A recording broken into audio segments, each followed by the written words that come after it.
Hey guys, we're back again with another mixed media piece. We're going to need our wash brush, our detail brush today, as well as a spray bottle and 2 cups of clean water. We're also going to need whatever kind of color you want for your background. I like this teal, kind of turquoise color, because what I'm using today for my main centerpiece for my picture is an old flower in a scrap piece that I was working on that I just loved, and I cut it out. And then just whatever complementary colors and acrylic paints. So we're going to be painting little flowers in our complementary colors. I also have a green, or you could pre-mix a green with your yellow and blue paints, and another blue complementary color like a teal to go with alongside the orange flowers.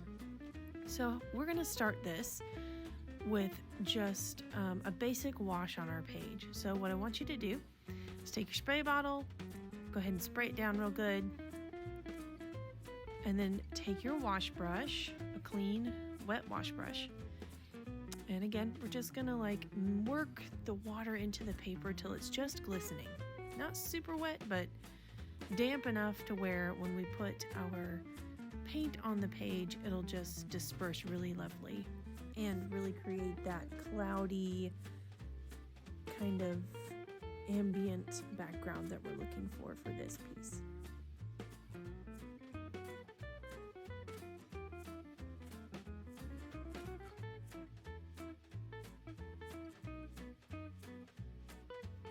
So once you've gotten that done, what we're going to do is take our wash brush, and then whatever color you choose, I chose this teal kind of aqua color, whatever color you want for your background, go in and just start kind of dabbing here and there. We're just going to let it move around and do what it wants to do. I will say I like to keep a good concentration of color in the middle and kind of on the edges, like one edge or 2 edges, like kind of, I don't know, in a diagonal. I kind of keep it concentrated in those areas just to give a little interest and a little dimension when working with the piece, because there's going to be multiple layers to this. So, but we just still want the background to look pretty dimensional.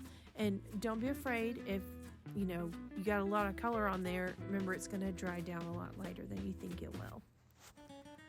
And of course, once we've gotten where we're happy with it, what we're going to do then is we're going to take our spritzer bottle, and we're just going to look at, where we want to kind of hit on the piece. So I wanted to hit it right in the middle and on the left side a little bit.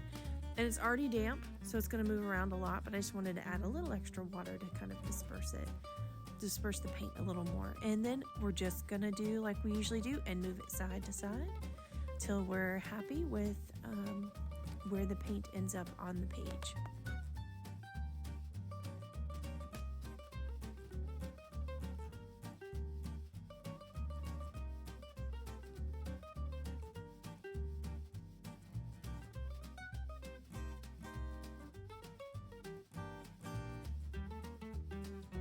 Awesome.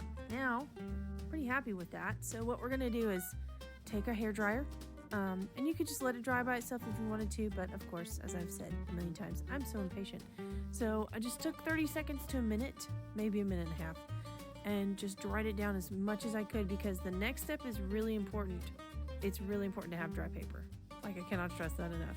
So what we're going to do is we're going to take our flowers that we've cut out, and we're going to take just a regular old glue stick, and we're going to smear it all over the back side of it and stick it where we want it. Now make sure you've already kind of scouted out where you want to place the flower. I want to put this smack dab in the middle. You don't have to do it that way. You could do it differently. You could put it in a corner and have, these beautiful vines and leaves trickling down from the corner. Do it however you want. But I liked mine being right smack dab in the middle. So I am giving it liberal amounts of glue. All right. And, just like in elementary school, you gotta press down and press down. It takes about 30 seconds of pressing, I would say, for each piece. Once you've gotten them where you want them on the page, just hold it there for about 30 seconds. so now we're going to work with the extra leaves we also cut out in addition to the flower. And I would stress, it is important to cut out plenty of leaves when doing these sorts of projects, because this is the foundational piece, the anchor piece of your artwork for today. So definitely take a moment to cut out more than you think you need, because you never know. You might look at it and go, gosh, dang it, I wish I had, put down this piece here or there, and it doesn't look balanced now. So just definitely cut out more than you think you'll need. Okay, so once you've gotten that glued down and you're happy with where it is, I want you to take your green watercolor, any green you like. I'm using the Hooker's green, but you can use whatever green you want for the leaves that we're about to paint on the page. So in addition to the green leaves that we've cut out, I want you to take your detail brush and just start putting leaves down on the page where you want to build up some color. Really, the main point of this is to create a two-dimensional leaf in addition to the three-dimensional leaf that we just glued on the page. Because again, we're just creating layers. It's going to be really layered, and this effect is so lovely. So for anyone that hasn't been in my class before that might be watching, this is my press, drag, and lift. Press, drag, and lift. It's just something we all learn as you start journeying with watercolors. It's a really great thing to remind yourself when you're trying to paint florals. This works with petals too, flower petals in flowers, but it's really a great reminder on how to use your brush when you're creating leaves. Another quick reminder is that you can create dimension by just adding more paint in your leaf. So you'll see I've got, one layer. I go in with a little more on this leaf right here, make it a little darker, but then I just go in with a little more paint, a little darker, and I just start building color and dimension with a little extra paint. And because it's kind of like our background, because it's already wet, it's going to disperse and kind of the paint's going to move and do what it wants to do. So just take a moment and create some leaves, put them wherever you want to. Don't fill the entire page though, because we're going to be creating leaves with other mediums. All right, so now we're going to take, so this is one of those accent colors. At the beginning of the video, I was talking about, find your complementary colors. I love using blue and orange together. It's one of my favorite things. So what I'm going to do is take my little palette knife right here, just the very tip, and I'm going straight into the tube. So if you have a tube like this that's already a blue that you don't have to mix, you can do that. Or whatever color you would like to use for a complementary color, a purple, and you can mix those with the primary colors that we have for class, the acrylics that we bought. But if you have anything at home, just go ahead and use what you got. No big deal. So these are fun little accent flowers, and you'll see me kind of just creating shapes. Again, this is mark making. It's not necessarily, we're not creating definite flowers with this. We're just kind of creating marks on the page. This is kind of like when you see like a wildflower bouquet, there's all these beautiful little small flowers, and it creates all this texture and richness and color in a bouquet. That's what we're going to be doing with these acrylics. So what I want you to do is take a couple of other complementary colors. So I chose red and orange because my main flower has the, tonally it's red and orange. So I want to create with my palette knife, the same palette knife we just used for those little flowers, the little dots. We're going to create just some little 5-petal kind of star-like flowers and flower buds. So again, it doesn't have to be amazing acrylic. It's just another kind of paint to put on the page. So it doesn't have to be expensive. These are not expensive paints that I'm using, and they're thinner than some of the other paints that I use when I'm doing larger pieces. But for what we're doing today, this is perfect. So if you have thinner paint, don't sweat it. So I mixed a little bit of the orange and the red on the palette knife at the same time. So it gives it a little more oomph, So there we go. And again, use your palette knife to paint with. If you feel like, I don't know, it's not the right shape go ahead and take the edge of that palette knife and just scoot that paint around where you want it. Use it like a paintbrush. That's what's so great about palette knives, is you can still use them to actually like make paint strokes with. So you can see I'm just kind of in here working the paint around. Right? See how I just kind of created that shape? I'm still painting, like technically, but I'm just using my little palette knife edge. Okay. And so you're going to repeat that process. Just put those accent colors wherever you think they should be.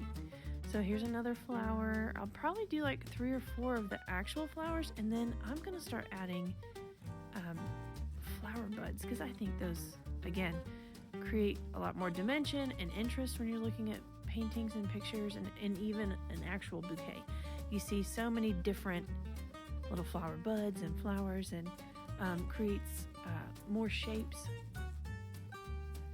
And make sure to find a good balance of color though. So I noticed there was a little more red than I wanted, so I just went in and threw some little orange flower buds in there, and it solved my problem.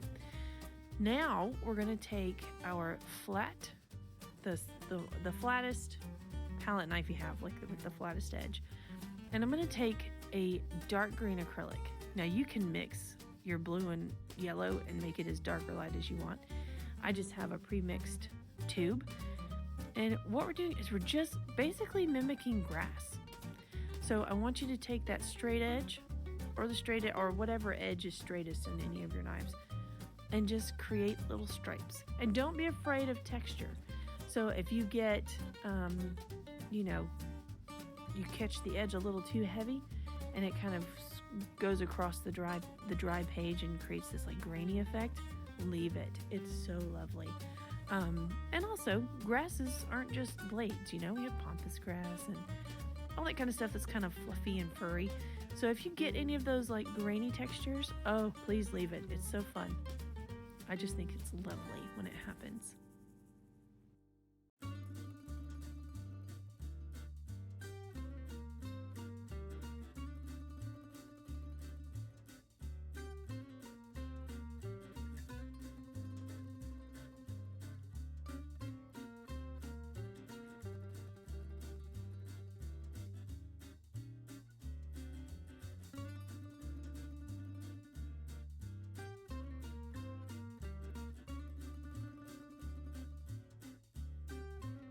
Okay, once you're happy with where your grass is, take your hair dryer and hit it about a minute and a half, just to make sure that acrylic is dried down really well, because we will be doing some more painting over the top of that in just a minute. But next up, we're actually going to take if you have a flower that doesn't have a lot of detail in it like mine, so there's a lot of detail behind my flower, and my flower's starting to kind of like fade into the background a little bit. So what I'm going to do is I'm going to take a red watercolor and my detail brush. And what I'm going to do is just create some interest in that flower, a little more interest, so that your eyes drawn to that anchor point versus everything that's happening behind it. So yeah, if you have a flower, now some of your flowers that I've given you to cut out might have a lot of detail in them already, so you don't need to do that. But mine was a little more, what's the word I'm looking for? It was a little more inspired. It wasn't necessarily a like note for note, detail for detail flower picture. It was just more of a intuitive flower, I should say. A loose watercolor is what it was. But now I just want to give it some more dimension, so that, and you can see immediately that helps draw it back to the front of the picture rather than dying away into the background. So if you need to, take a moment to do that, and then we will continue on with our next step.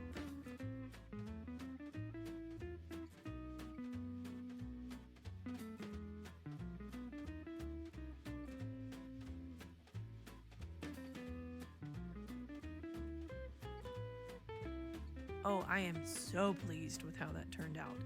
That is exactly what it needed. And, and I was trying to find the words earlier. What I was meaning to say is this is a loose floral, loose watercolors, loose florals. And I always say that means that's your loose interpretation of what a floral or a flower is supposed to look like. So if you had one of those, this would help kind of create more of a foreground if you're kind of losing it. So I'm super happy with how that turned out. Now what we're going to do is we're going to move on to our last little bit of detail. And this is my favorite part because I love anything shiny. And I think I've said that before, but if you didn't know, I love anything gold. Anything. Oh my gosh. I don't know. It's just warm and fuzzy and makes me feel good. So what we're going to do is shake up our ink really good and just give it like 1 or 2 drops on your plate. See, not a lot because we're not going to need a ton. And what we're going to do now is we're going to go in and connect our little dot flowers. So that's going to be the stems. Those are going to be the stems that connect all of our little accent flowers.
Okay, so now that you've put stems and all the little accent flowers, go ahead and take that gold calligraphy ink and just start creating some details in and amongst your leaves.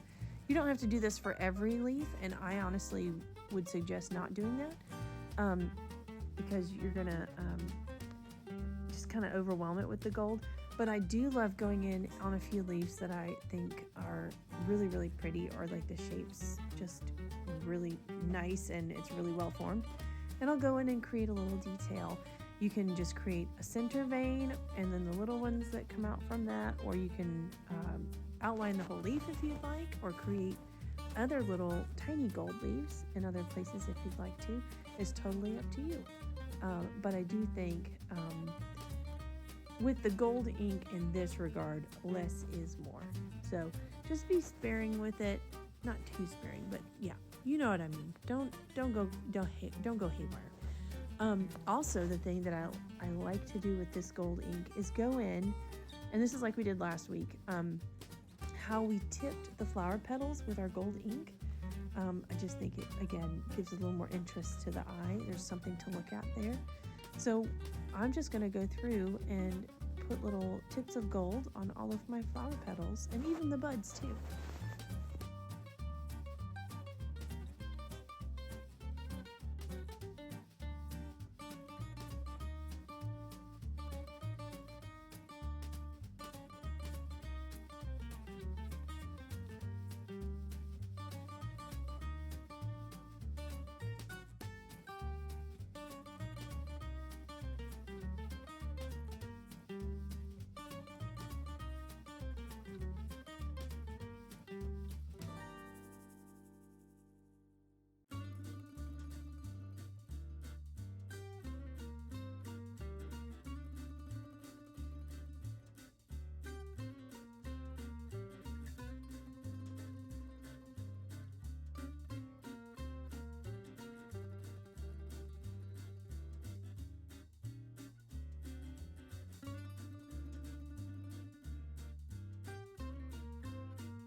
Another fun thing to do once you've tipped all of your flowers, I like taking the ink and creating the little center of the flower, the stamen of the flower. I guess that's what you would call it. If I remember my biology correctly. Is it biology or just science? I don't remember. Anyways, obviously I liked art in school. Art and music. So just throw that in the little stamen in the middle of the flower. And then just go in and see where you need a little more detail. Sometimes my little buds needed a little stem to be attached to something. So I kind of used it for that as well. And it's just, yeah, I just love this gold ink. It's just a beautiful, just little finishing touch for really any art project you're doing, especially some that are like a little more abstract. So the next thing I'm going to do is I'm going to really focus in on where do I need those last little finishing touches. And that's really cool to like take a step back from your painting and go, where would I like to personally see, like if this was somebody else's painting, how would I critique it? Like, does it need more here? Would it need more there? I love taking kind of an objective eye when I'm creating, stepping back for a moment, doing something else, coming back to it and go, if somebody else had painted this, what would I have changed? And that's kind of the question I ask myself when I'm doing like finishing details, because it is very easy to do way too much. And I do it all the time. You never know when to stop. You know, I think it's a common complaint amongst all artists. But you can just see, I'm just kind of here and there putting some stuff in, but not going crazy. And as always, I love to put, like I said, gold in the center of a flower is just beautiful. It's kind of like sunshine hitting it at the latter part of the day, or maybe there's some in the morning when there's some dew on the flower and the sunshine hits it just right. It's so beautiful.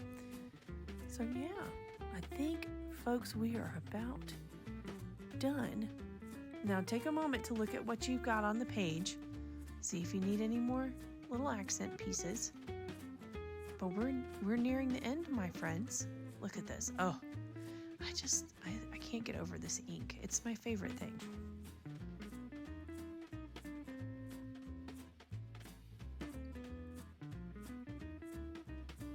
Yep, that'll just about do it. We are finished, my friends. It is, this is such a fun piece. Really, I just love being able to do this with you guys. It is fun to just explore and try new things. And really, I just encourage you to try this on your own. Do this multiple times. Practice as much as you want. And as always, I'll see you soon.